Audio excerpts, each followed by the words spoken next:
Hi everyone. Now there's nobody on the live at the moment, so this is hi everyone for those on YouTube. Um, this live does not have a point. Right off the rip, this live does not have a point. There is no point to this live.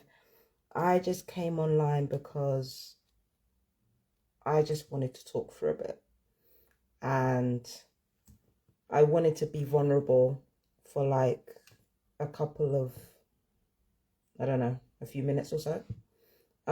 Yesterday, I had weaponized radio frequencies used against me yesterday, and it induced, um, I think it induced either anxiety or anger yesterday. But I was pretty much in a rage throughout the whole day. And even though I wasn't doing like a lot of yelling or screaming, um, I was saying some incredibly dark stuff that, truth be told, as I've calmed down today, I absolutely stand by. I absolutely stand by a lot of the things that I said yesterday. I'm not changing it. Um, and the gang stalkers know exactly what I've told them. So I stand by those words. I'm not changing it. I don't regret any of it. I don't regret any of what I said. Like, literally, do not regret it. I've played devil's advocate with myself about my opinions, and I'm just like, no, they make sense. Especially when you consider that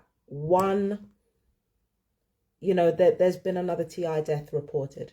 And I'd be willing to bet that isn't even the only one. Okay. Her name was Carolina. So rest in peace to her.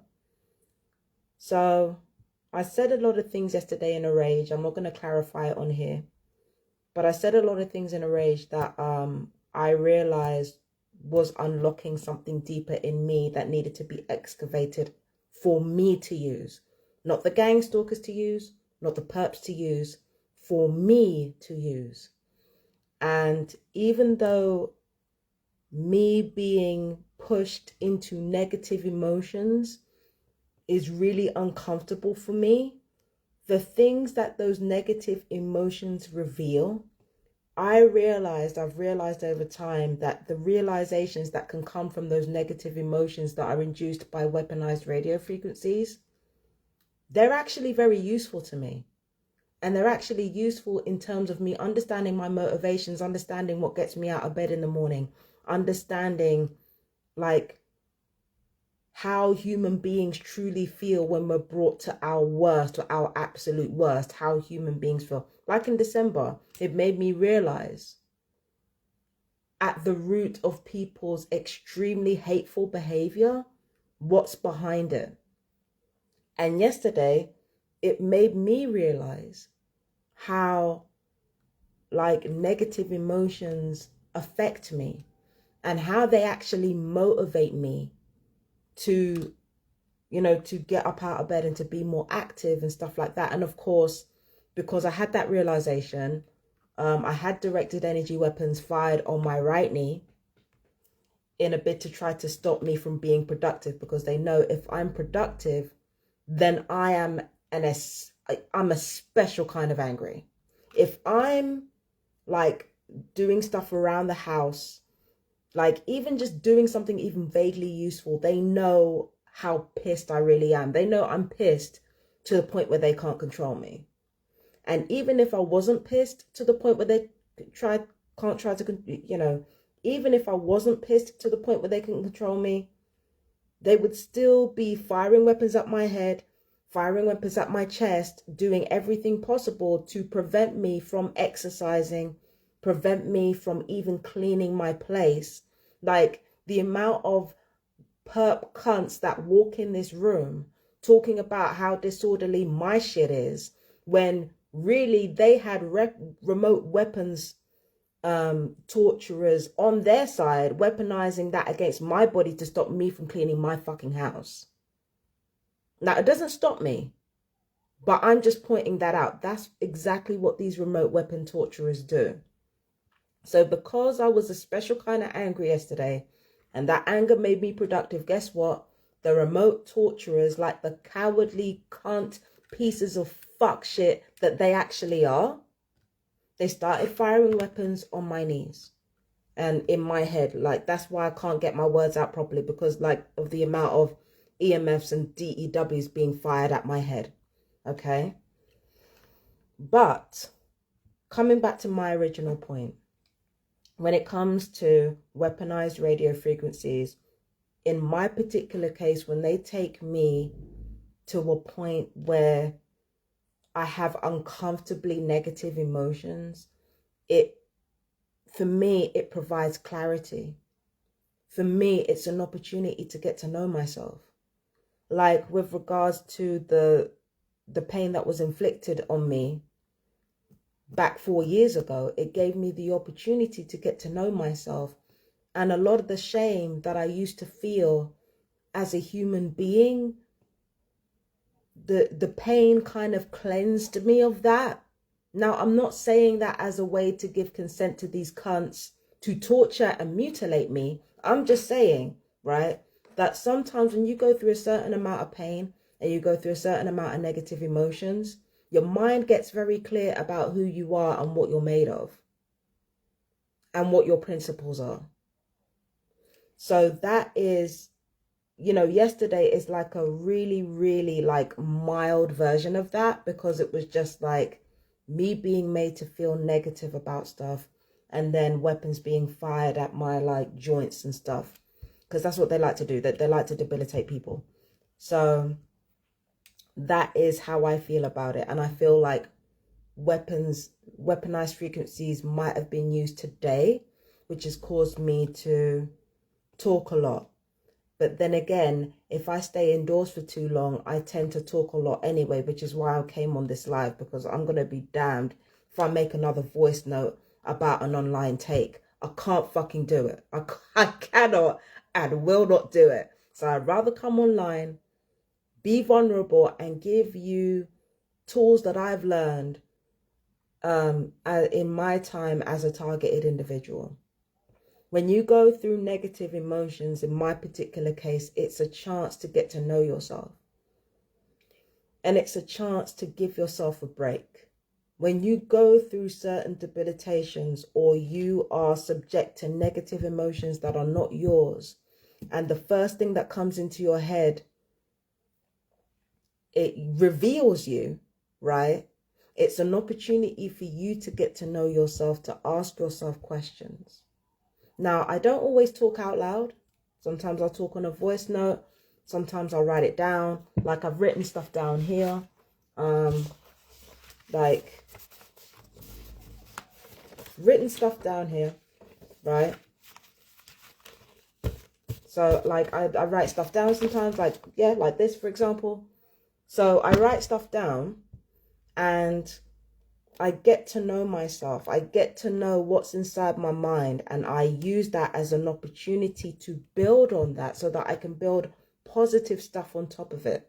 Now, my preoccupation with death, my preoccupation with negativity, that's a sign of two things. That's a sign of undiagnosed OCD, and the fixation part is undiagnosed ADHD. So knowing that I have a preoccupation with death, my death, other people's deaths, I use that as a springboard to lay a foundation down so that I can make things as smooth as possible for the people who are loyal to me if anything happens, right? I use that as an opportunity to be prepared for what's going on in my life. Right now, there are weapons being fired at my head.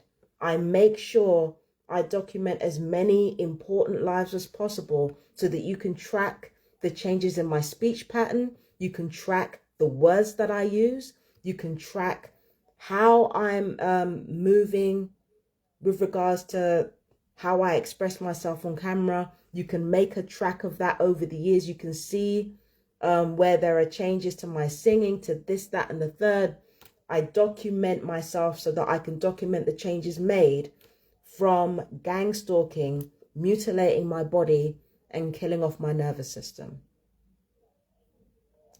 When these negative things happen to you, It gives you the opportunity to get to know yourself, yes, but to also document the effects of the torture and the trafficking on you so that other people are aware. And so that other people don't start saying, oh, it's just an undiagnosed illness we don't have a cure for. No, we document so that people understand the truth of where everything actually comes from. Yeah. And again, I've repeated this a million times and I'm going to repeat it till the cows come home. When you are subject to emotions that do not belong to you, you can either do one or two things. You can either switch gears and do stuff to make yourself happy, or you can let yourself feel those negative emotions, notice what first comes up in your mind, and then work out a foundation as to how you're going to move forward. Now, I'm sorry to say that there are a lot of people out there with this delusional idea that if you just think positive, everything will go away. No, what I have learned is that you have to make room for a little bit of negativity and just dump a whole bunch of positivity on that bitch. Okay? Like, make room for a little bit of negativity. Without negativity, nothing comes alive. Without negativity, nothing comes alive. Negativity is the spark. It's a spark, which is why you need like a small piece of it. And then you dump a load of positivity, a load of optimism, a load of plans being made, a load of goal setting, a load of I'm that woman on top of it. You take a little bit of negativity and then you encase it with positivity. You don't ignore the negative. You're not supposed to ignore it. You're just not supposed to let it inundate you. And now, this is where I have to admit, I have a bad habit of inundating myself and other people with negativity because, again, I like the dopamine rush.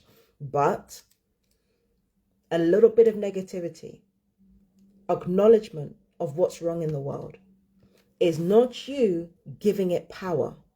What gives it power is you acknowledging the negative, continuing to complain about it, doing nothing about it, or conversely, resisting it, because what you resist persists, right?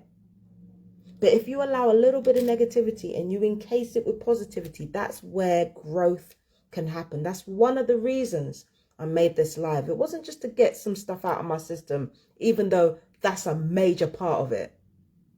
The principal part of it, in fact, is to take the negativity of the gang stalkers' weaponized radio frequencies and to put like a whole bunch of positivity surrounding it, to surround it with positive thoughts, positive energy, a foundation, a plan that allows you to put your mind at rest when it comes to the negative thing that popped up in your head. That's why I created this list right here. And yeah, if people zoom in, it's brutal. It's brutal stuff. I've written down some brutal stuff about myself and about how I feel. But then what I'm doing with that is that I'm taking that and I'm laying down a foundation that allows me to lead a more enjoyable life. You cannot do that if you do not acknowledge the negativity and then put positive. You can't do anything about the negative if you don't acknowledge it. It is important to me to do that.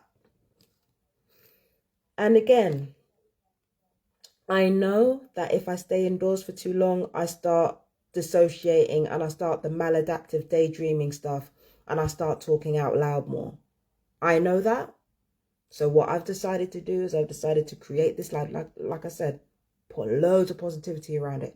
I've decided to create this live and give you tips that I've learned in how to manage those emotions. Okay? That's what I do. That's what I do. Now, I'm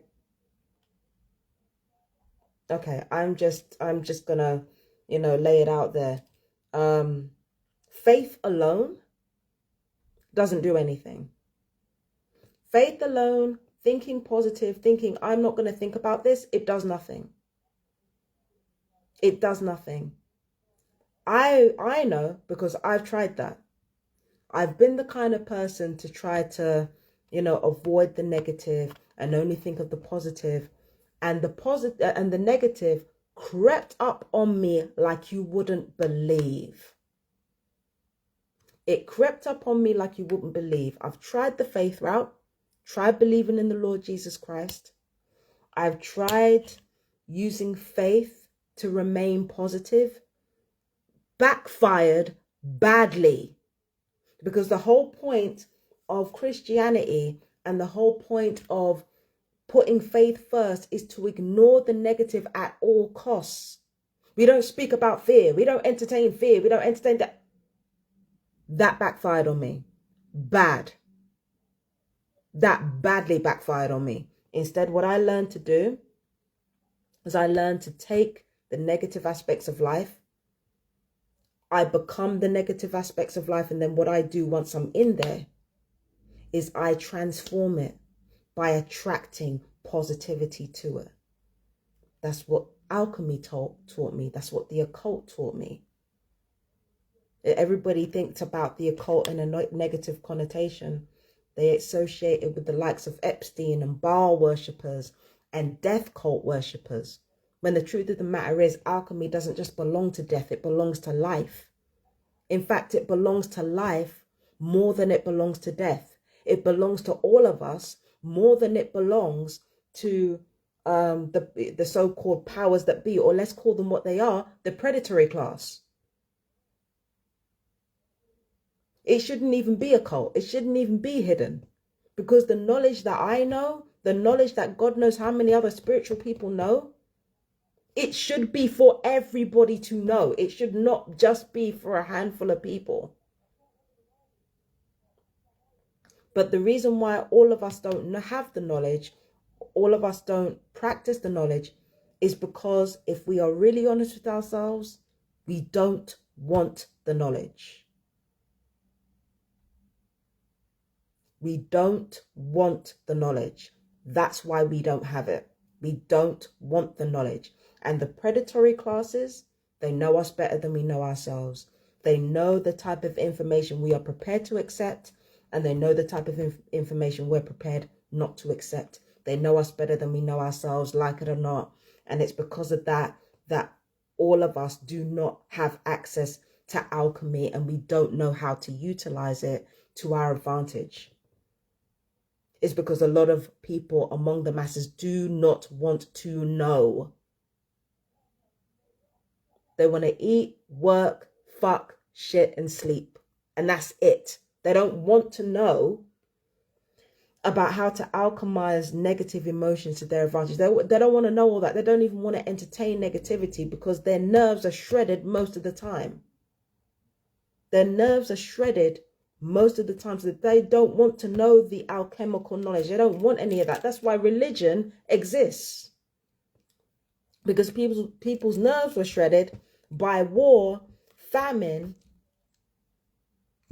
and fucking disease and death. That's why religion exists. Because when people are going through hardship, they don't want to think of anything nuanced or complicated or anything like that. They want something that they feel will work for the moment. And that's how a lot of human beings operate. That's why religion exists. I bet you.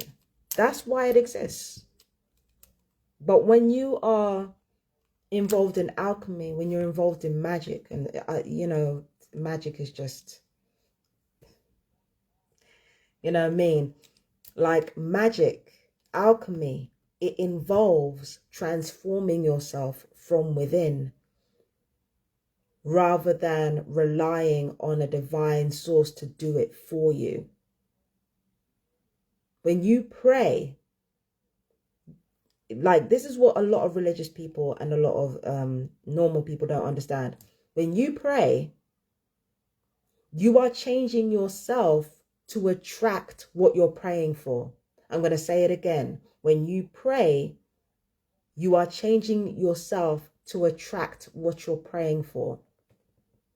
A lot of religious people pray to attract what they're praying for, but they miss the lesson because they don't know themselves. And that's how we end up mistaking faith for certainty. We mistake, negativity, being informed about negativity, to being inundated with it. That's how it happens. Because when you pray and you don't realize you're changing yourself to attract what you pray for, when you don't realize you're doing that, that's what leads to a lot of delusional ideas about maybe praying everything away will work. So yeah, that's why I say a little bit of negativity is important and facing stuff is important. Alchemy teaches you that you can alchemize the negative into something that you can use. You can alchemize anything into something that you can use, even gold itself, which is what alchemy is revolved around, turning lead to gold, right? You can even transform gold into something inherently more useful than it already is, especially when you mix it with something else like copper. You can even transform gold, and gold is the highest metal in the alchemical ladder. You can literally transform that into something even more useful, into something even more necessary. Even when you achieve the highest levels of personal alchemy, you can even transform that into something higher still. That's what alchemy teaches you. That's how alchemy transforms you from within. That's how prayer transforms you from within. But again, if you don't know yourself, then you miss the lessons that you're being taught. That's the danger of faith being mistaken for certainty. And this whole gotta stay positive attitude being mistaken for a plan. Why leave yourself unprepared by attempting to think positive? Like if attempting to think positive means you leave yourself unprepared, what is the fucking point? What's the point? And if being religious means you know that gang stalking is wrong and you join it anyway, then what is the point in you being religious? Isn't religion supposed to transform you from the inside and make you an instrument for the divine? You think an instrument for the divine does this type of shit? According to your religion, not mine, because, I practice alchemy and I know that the divine can manifest in different ways, but you don't know that. So how are you going to be saying that the divine is everything good and then be a part of the far right? How are you going to do that and be a part of gang stalking? How are you going to do that and engage in a smear campaign to ruin somebody else's life that contributes to their pathological murder? How are you going to do that? How are you going to do that to the point where a pedophile is more protected than the person you're targeting? This is exactly what I'm talking about when I say faith has no substance. Especially without preparation. Faith, what faith really is knowing something so much and having so much faith in it, you act and you prepare and you get things done.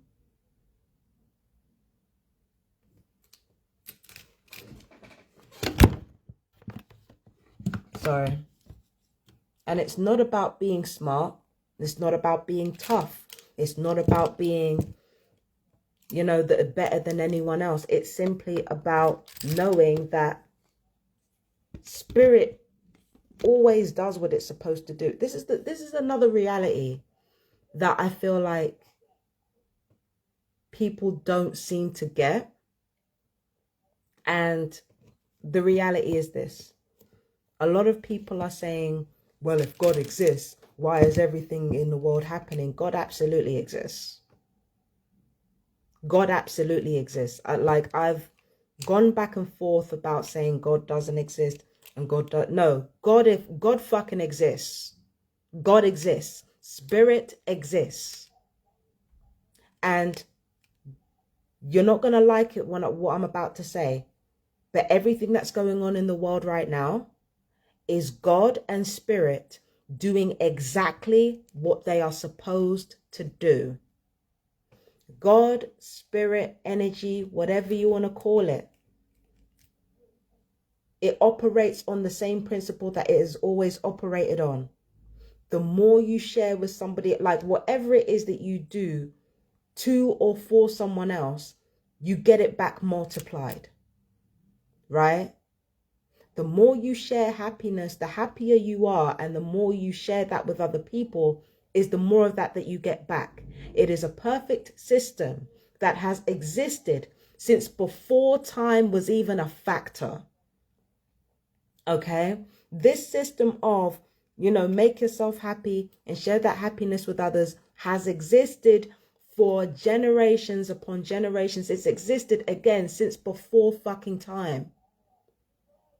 It has eternally existed. There has been there will be no beginning for this energy, and there will be no end for this energy. That's God. The more you feel positive and you share that positivity with others, in fact, whatever you feel and share with people, you get it multiplied times back. It is a system built on generosity. It is a system not only built on generosity, but built on complete and indiscriminate generosity, regardless of whether you're good, whether you're bad, it doesn't matter where your morals are. It is a perfect system built around sharing with other people what you have and receiving that in multiplication. It doesn't matter whether the thing that you share is good or bad. And if you are enjoying yourself, then the universe will give you more of the same. Remember, you are spirit and your emotions are communicating with spirit in a feedback loop. If you are feeling happy and you are feeling generous, then the universe will respond in kind, give you more of the same. Sure, there'll be hints along the way that things won't stay the same way forever.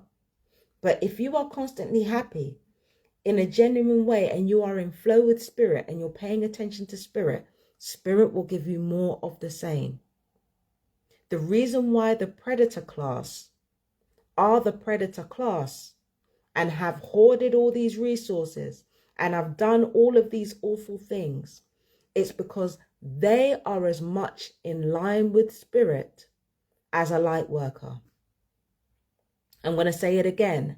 They are as much in line with spirit as a light worker.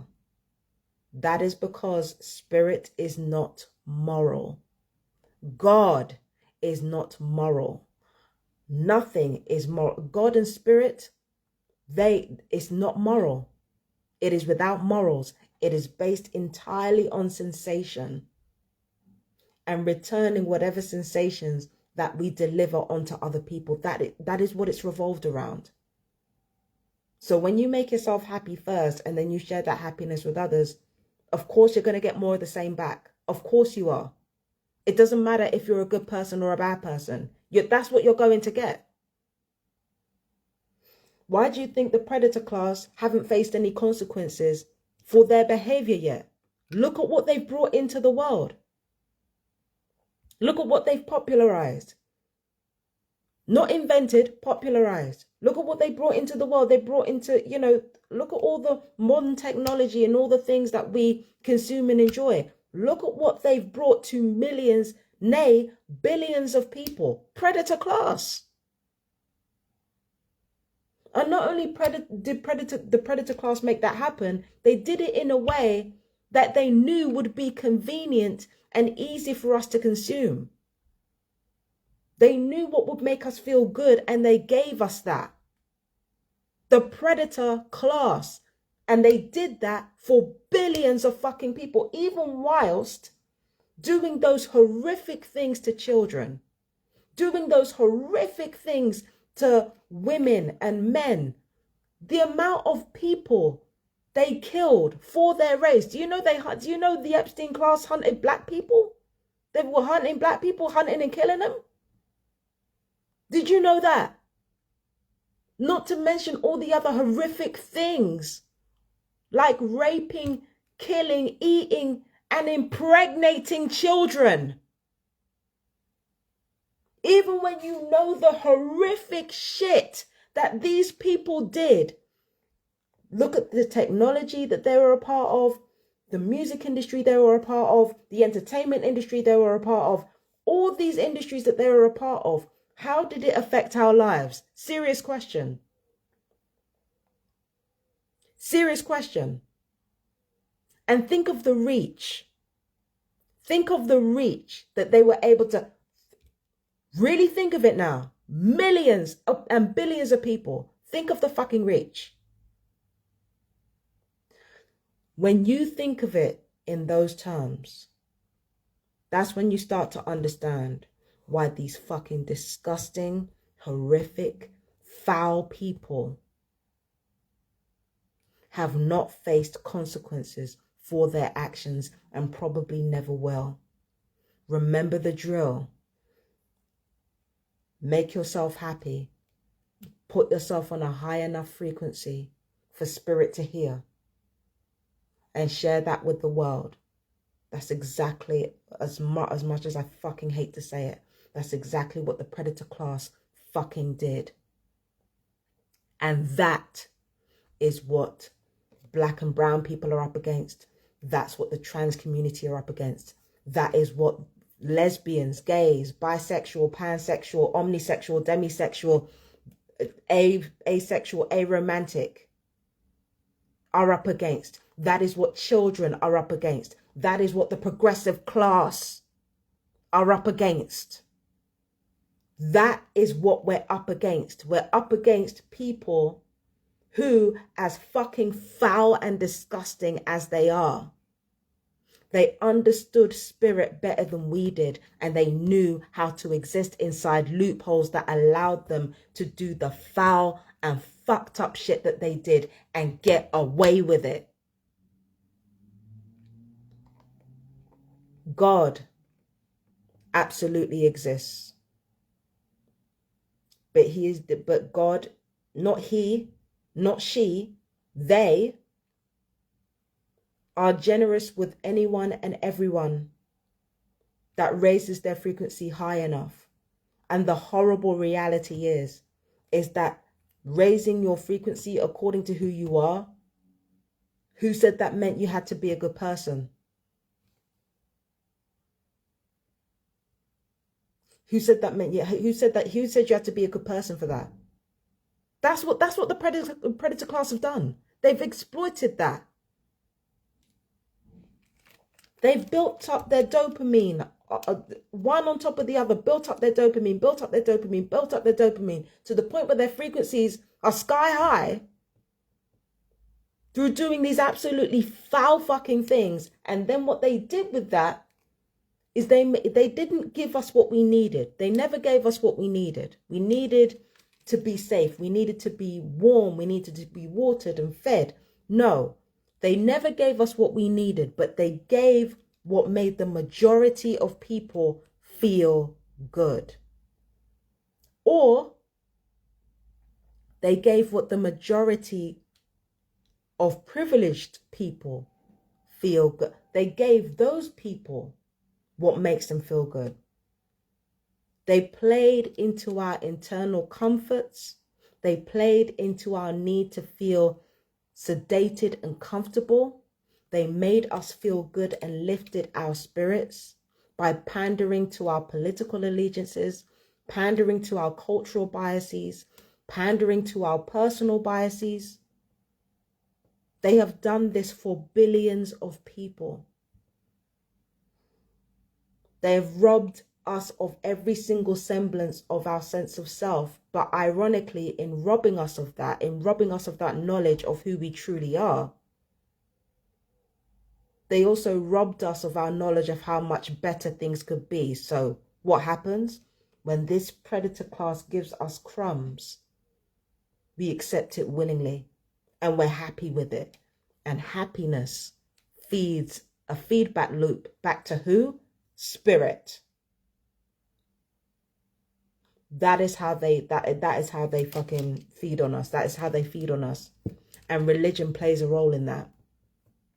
religion, science, and the brain and nervous system. Those three things were used to give us what made us feel anesthetized, what made us feel temporarily blissful, what fed our dopamine, rather than giving us what we actually needed. Because that's how it works. That's why religion was formed. That's how science was weaponized to make us, to deprive us of positivity so that we would crave it from them. Feedback loop. Remember the feedback loop. It all goes back to spirit, and spirit keeps score. So God exists, spirit exists. But, in us saying that God is good all the time, God is good all the time, we have to remember, if God is good all the time, it means that they are good all the time. It means that they are even good to bad people. That is the spirit of unchecked generosity.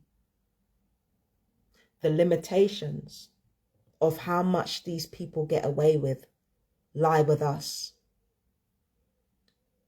The limitations of how much people get away with lie with us and lie with the internal work that we do. Now that's a huge realignment, because we have to realign ourselves from survival and dopamine chasing to, okay, I need to judge this thing by its quality. And I need to judge this thing by the internal character. I need to judge this person by their internal character and not the color of their skin, not the shape of their body, not their gender, not their sexuality. I need to judge a person not by what they're born as, but by how they behave and what they do. That is the limitation. Is this person acting with their integrity? Are they making themselves happy and making others happy? What are they doing? We need to judge people from the inside. That's how it starts. Regulation and limitation comes from judging people for who they are rather than what they are. And the truth of the matter is, the vast majority of human beings are not willing to do that. And I've explained that before. It takes doing real internal work. How much internal work can people really do when they're disabled, when they have 2 to 3 jobs, when they have their own businesses, when they have families to feed, when they have governments to run, when they have civil services to run, when they have corporations to run? How much time do you think people are able to invest in thinking about what they do before they fucking do it? How much time do you think they have for that? How much time does everybody have for that? Maybe somebody like me has time for that,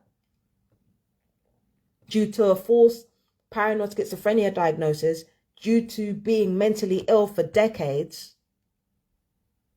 and being abused on top of it. Maybe I've had the time to think about it. But a lot of people haven't had time to think about their interiority and how it affects the rest of their lives. A lot of people don't have the time to do that. So what happens? Our sense of justice is askew.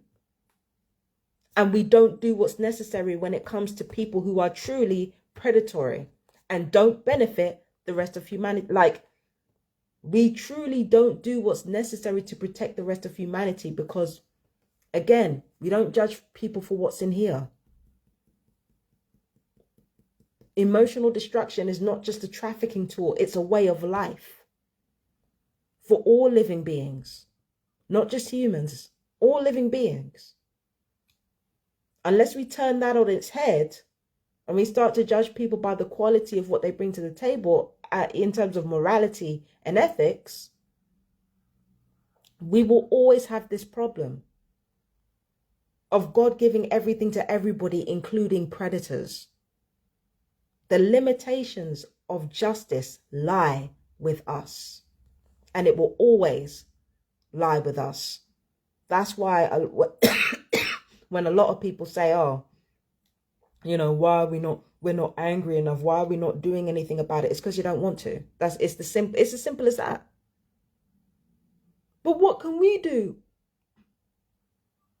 Something.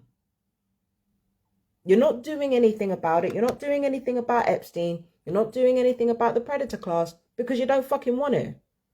And you don't want to because how would it affect your comfort?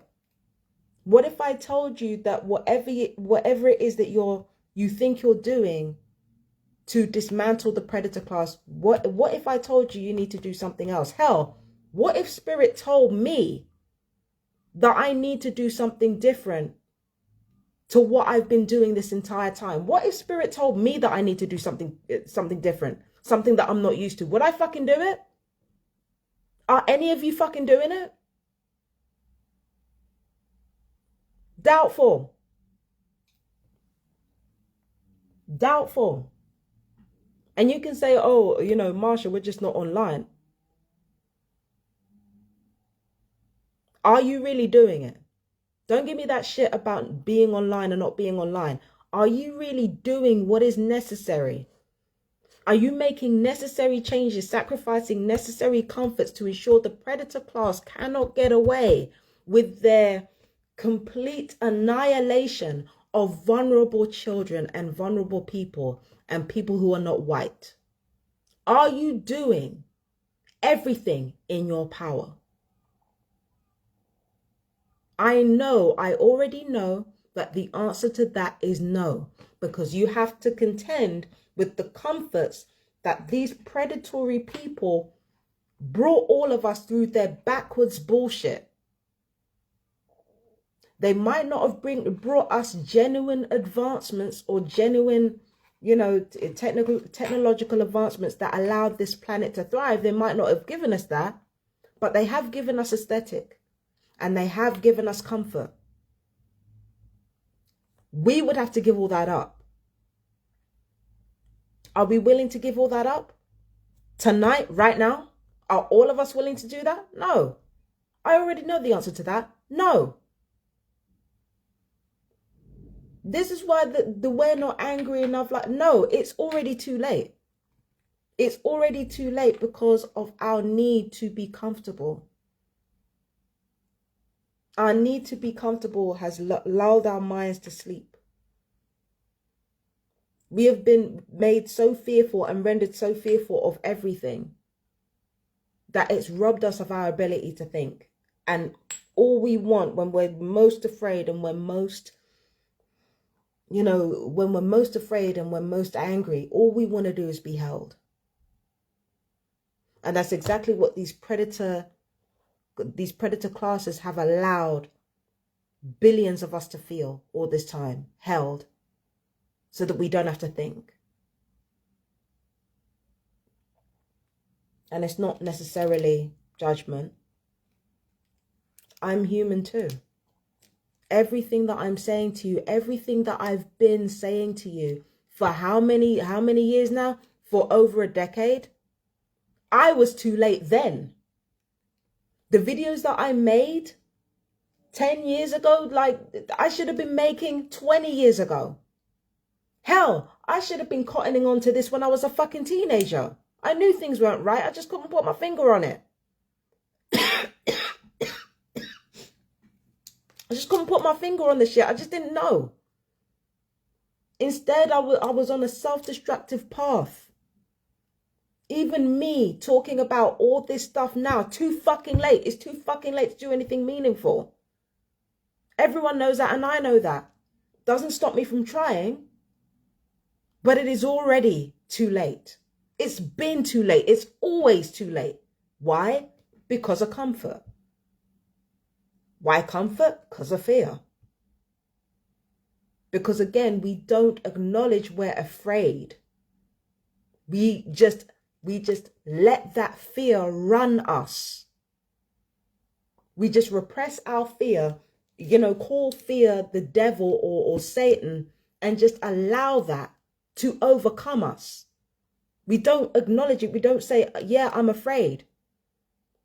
We were, in fact, I am living proof of what happens when people feel afraid and feel like they, far from dealing with the fear, far from working out a plan with the fear, they feel like they need to get revenge for you making them feel afraid. They feel like they need to get revenge for that.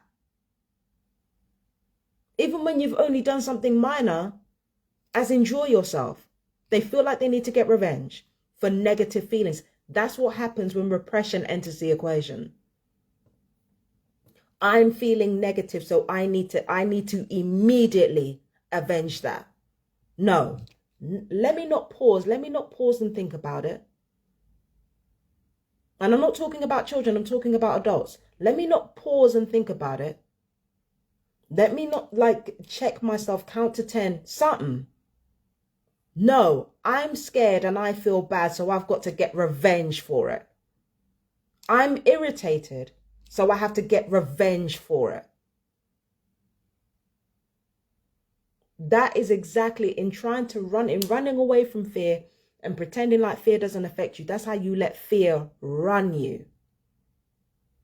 And when fear runs you, you run to comfort. You run to shelter. Which in any other circumstances would be a logical thing to do. But if there's one thing I've learned about humanity, is that quite often the opposite of logic is actually the solution to a lot of our problems. So that's why I don't do the whole false positivity thing. Because it's like, why am I repressing that for? It's just going to come up later and consume everything in my life. Why do that? And again, religion plays right into that. Instead of working with alchemy and working with, egregores that can help you in that regard. No, you'd rather work with religion that tells you to repress everything that you are so that you snap and do some really despicable shit just to keep the comfort that you have. Not noticing what you're sacrificing in the long run.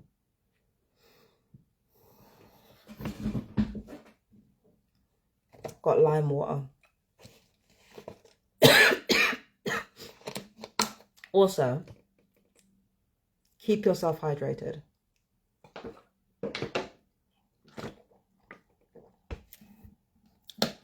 When it comes to gang stalking and the electromagnetic weapons, the purpose is to dry your skin and bones out, dry your muscles out, dry everything out, so that your body will age faster and you'll be less capable of defending yourself. Keeping yourself hydrated and also replenishing the electrolytes, that is absolutely crucial. I do this every day. The irony is I don't even mean to do it. It's just, I don't even mean to do it. I just end up doing it. ADHD. I just stumbled into this. But when you keep yourself hydrated, as well as, taking nutritional supplements, if you can afford them, that's really going to save you. Please believe that. Okay. Folic acid too. Folic acid is really good. You just have to make sure you hydrate yourself when you take the folic acid as well. Hydrate yourself well. Those are good places to start. Folic acid, lots of water. Those are good places to start because there are so many multivitamins out there. It can be difficult to know where to begin. But what I found is folic acids, water, what I call it there, total EFA, all the fatty acids. To start, yeah, you need to take those to start. So start with something simple. Don't try to do everything all at once. Don't try all the remedies right away. The most important thing is that you have your body is circulating properly and you're hydrated, because it keeps the electricity running in your body. That's what keeps you alive. That's what keeps you going. And it also is what defends you against the electronic weaponry and the weaponized radio frequencies, it can provide some protection there. You keep your electricity up. Why do you think the torturers always use the EWs and electromagnetic frequencies on you? It's to prevent you from defending yourself. Always keep that up. And again, work on your muscles. Not for looks, not for the guns, not for the gun show, but work on your muscles, because your muscles will help rehabilitate your bones. It is important. You're going to be glad you did, like, trust me, you're going to be glad you did it. And also, I'm sorry to say, but, you know, you don't have to be as big as me, but maintaining a healthy weight, which means not too skinny, because remember, like, that you gain a pound of muscle, you gain muscle for every pound of fat. So the more fat you have on your body, the more likely you are to have muscle. And the more muscle you have, the more it protects your bones, which is going to be super important when it comes to the gang stalking and when it comes to the directed energy weaponry. You don't have to be big like me, but maintaining a healthy weight, making sure you're not too skinny, if you can possibly help it, that is going to help you in the long run when it comes to these cunts drying out your body. Right? But build weight in a healthy way. Don't build weight like me through fucking bodily abuse and stuff. Over the years, I was really hard on my body. I was so hard on my body. I'm still hard on my body, but just not as much as I used to be. But yeah, maintaining a healthy weight is crucial, because you don't want to be too skinny. You need the muscle. You need the muscle. And not necessarily, again, for strength or aesthetic, but because the directed energy weaponry and the electromagnetic frequencies, they're focused on wearing away your cartilage, shrinking your organs, and weakening you overall so that you cannot defend yourself and so that you can be killed faster. Build that up. So I gotta go because I've got a phone call coming in. So we will talk soon. I am Marsha the Great. I hope you enjoyed this live of me rambling and giving advice and stuff. So yeah, peace and blessings. I love you guys. Bye bye, my darlings.